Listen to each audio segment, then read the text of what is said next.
समस्त विद्वत शिक्षकगण, आप सभी को मेरा सादर प्रणाम।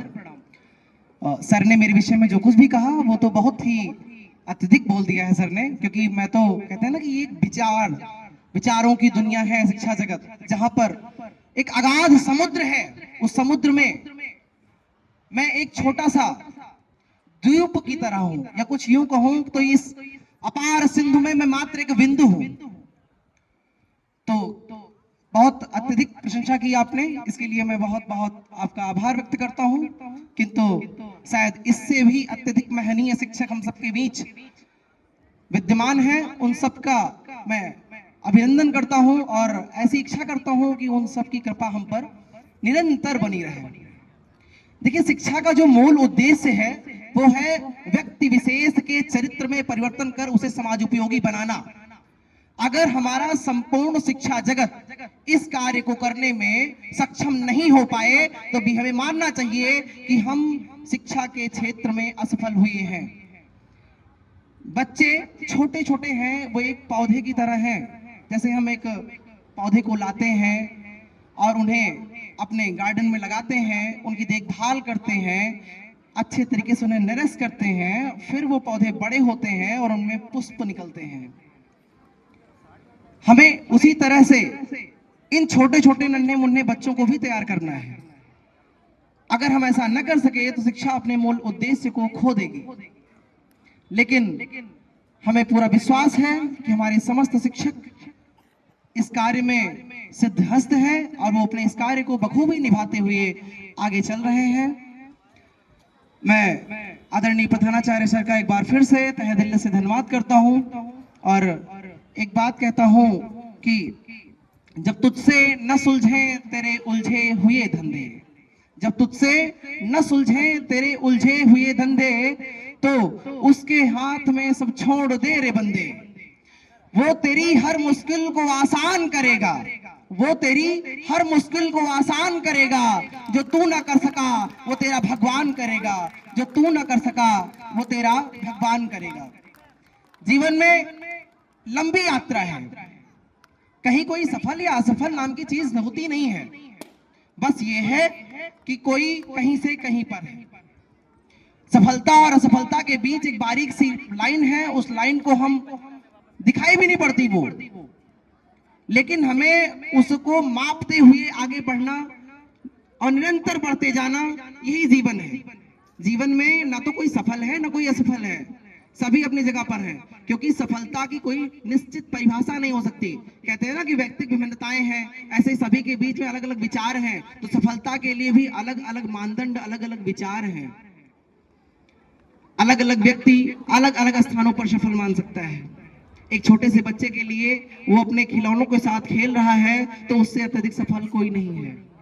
वही बच्चा जब बड़ा होता है, अगर वो अपने पुस्तकों के साथ है तो उससे अत्यधिक सफल कोई नहीं है। लेकिन ये भी केवल मेरी बनाई हुई परिभाषा है, ये सबकी अलग अलग परिभाषाएं हो सकती हैं सफलता के लिए, सबके अलग अलग विचार हो सकते हैं। कहते हैं ना, मुंडे मुंडे मदर भिन्ना कुंडे कुंडे नवा पया, जातो जातो नवाचारा नवा बाणी मुखे मुखे। प्रत्येक व्यक्ति के मस्तिष्क में अलग अलग विचार होते हैं, अलग अलग भावनाएं होती हैं। सफलता और असफलता के लिए भी अलग अलग विचार इस समाज में उपस्थित हैं और हमें उन्हें स्वीकारना चाहिए। प्रत्येक व्यक्ति के विचारों को जब स्वीकार करके हम आगे बढ़ते हैं तभी कहते हैं कि हम समाज में जीवित हैं। अरस्तु ने एक बात कही थी कि मनुष्य एक सामाजिक प्राणी है। हमें सामाजिक होने के लिए सबसे अत्यधिक आवश्यकता किस बात की है कि हम प्रत्येक व्यक्ति के विचारों को समझें, उसके विचारों को जानें और उसके विचारों को सहजता के साथ स्वीकार करें। तभी हम ये मान सकते हैं कि हम समाज में हैं, अन्यथा समाज में हमारा होना ये बिल्कुल भी जायज नहीं होगा। हम आज होमो सेपियंस हैं, इतिहास के मर्मज्ञ विद्वान हम सबके बीच हैं। इतिहास के महामूर्धन्य विद्वान रिस्पेक्टेड मैम हमारे बीच हैं। हमारे मनुष्य के विकास की प्रक्रिया में जब हम आज होमो सेपियंस बने हैं, इसके पहले एक लंबी प्रक्रिया रही है। ऑस्ट्रेलोपिथेकस, होमोनिड, होमोनाइड, निएंडरथल और फिर आज हम होमो सेपियंस हैं। विकास की इस प्रक्रिया में जो महत्वपूर्ण चीज थी वो ये थी कि सभ्यता की चादर को ओढ़ते जाना। धीरे धीरे जब जंगल से हम निकल करके धीरे धीरे धीरे धीरे सभ्यता की चादर को ओढ़ते हुए हम आगे बढ़े और आज सभ्यता की जिस चादर को लपेटे हुए हम आप सबके समक्ष खड़े हैं, संपूर्ण होमोसेपियंस जाति की मैं बात कर रहा हूं, जब ये संपूर्ण होमोसेपियंस जाति सभ्यता की एक चादर को ओढ़े हुए आज खड़ी है, इसी बीच जिसकी भी चद्दर फट रही है, सभ्यता की चद्दर, हम शिक्षकों का यह दायित्व है कि उस चद्दर को दोबारा से रफू कर दें और फिर से उसे संस्कारित करके फिर से उसे एक नई सभ्यता के साथ मानव विकास की इस प्रक्रिया को निरंतर आगे बढ़ाते रहें। और इसमें हमारे समस्त शिक्षक एवं समस्त अभिभावक भी साथ देंगे, तभी ये श्रृंखला पूरी हो पाएगी।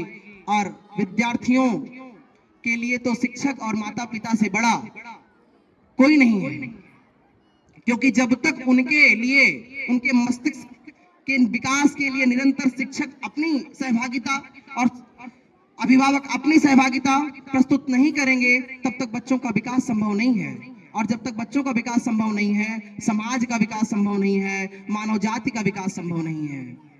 कल का यही भारत है।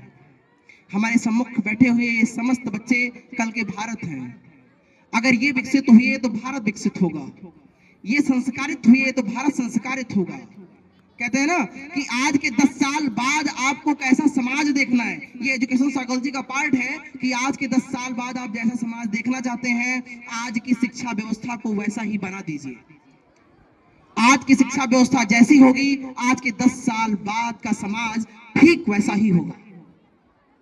समय की अपनी गरिमा है और समय की गरिमा को जो ना समझे उसे समय समय पर समझाता है।